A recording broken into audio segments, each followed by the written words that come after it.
بہروز عظیمی ایران کے شہر رشت کے رہنے والے ہیں۔ ایک حادثے میں اونچائی سے گرنے کی وجہ سے شدید زخمی ہو جاتے ہیں اور آپریشن تھیٹر میں کچھ گھنٹوں کے لیے ان کی روح بدن سے الگ ہو جاتی ہے۔ چینل 4 کو دیے گئے اپنے انٹرویو میں روح الگ ہونے کے بعد ان کے ساتھ کیا ہوتا ہے اسے وہ بتلاتے ہیں۔ یہ ویڈیو ان کے اسی انٹرویو کا ایک حصہ ہے۔ وہاں ہر چیز میری آنکھوں کے سامنے ہے، کیسے کہوں پتہ نہیں، اور میں محسوس کر رہا تھا کہ ایک شخص ہے جو میرے بغل میں کھڑا ہے، اور جو چیز مجھے بتائی گئی تھی یہ وہ شخص ہے جو میرے بچاؤ کے لیے آیا تھا۔ یہ وہ موقع تھا جب میں سمجھ گیا کہ حساب کتاب شروع ہو چکا ہے۔ اب مجھے احساس ہوا کہ میں کہاں ہوں۔ آپ ایک میز کو تصور کیجئے، اس میز کی ایک طرف 4 لوگ بیٹھے ہیں اور ایک شخص میز کے آخری حصے وہاں بیٹھا تھا۔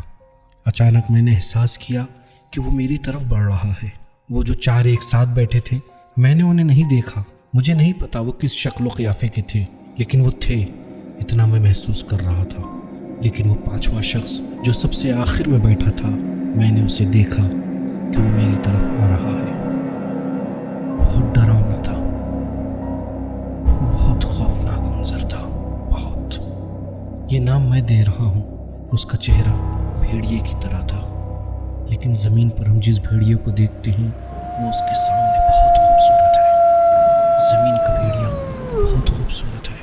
اتنا زیادہ وہ بھیڑیا خوفناک تھا، اتنا زیادہ ڈراؤنا تھا، میں جتنا بھی آپ کے لیے بیان کروں آپ اسے امیجن نہیں کر سکتے ہیں۔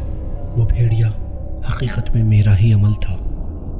پھر جب ان سے پوچھا گیا کہ کیا یہ بھیڑیا آپ کے عمل و کردار سے بنا تھا، تو انہوں نے کہا ہاں، بہت ڈراؤنا تھا، بہت ڈراؤنی فلمیں بھی اس کے سامنے ڈراؤنی نہیں ہیں۔ اتنا زیادہ ڈراؤنا اور خوفناک منظر تھا کہ ایک مرتبہ میں نے دیکھا، خوف اور ڈر کی وجہ سے میرے بال بڑھ بھی گئے اور سفید بھی ہو گئے، اور میں بالوں کو سفید ہوتے ہوئے دیکھ رہا ہوں۔ کچھ بھی بولنے کی ہمت نہیں تھی، میں جانتا تھا کہ میرا انجام برا ہونے والا ہے۔ ایسا بھیڑیا تھا جس کے گھنے کالے لمبے بال تھے، نہایت وحشتناک اس کے دانت تھے۔ میں نے سر سے پیر تک اسے دیکھا، صرف دیکھا۔ جب میں نے اس کے پیروں کو دیکھا تو دیکھا کہ بہت بڑی بڑی اس کی سم ہیں، بہت بڑی سم تھی، اور میں اتنا ڈرا ہوا تھا کہ میں یہ نہیں سوچ سکا کہ بھیڑیے کی تو سم ہوتی ہی نہیں ہے۔ لیکن میں نے سم دیکھا، اس کا بدن کالے بالوں سے ڈھکا ہوا تھا۔ اس نے صرف ایک سوال مجھ سے پوچھا، صرف ایک سوال۔ ابھی بھی مجھے وہ انداز یاد ہے۔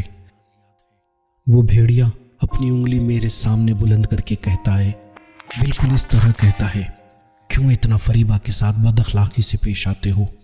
بس یہی، بس۔ ڈرو، ڈرو اس سے جو خاموش ہو جائے جب تم اس کا دل توڑو، اور وہ اپنا تمام درد دل تمہارے بجائے خدا سے کرے، اور خدا بہترین سننے والا ہے، وہ کوئی چیز بھولتا بھی نہیں۔ پروردگار ان تمام فریاد و درد دل کا حساب و کتاب تم سے ضرور لے گا۔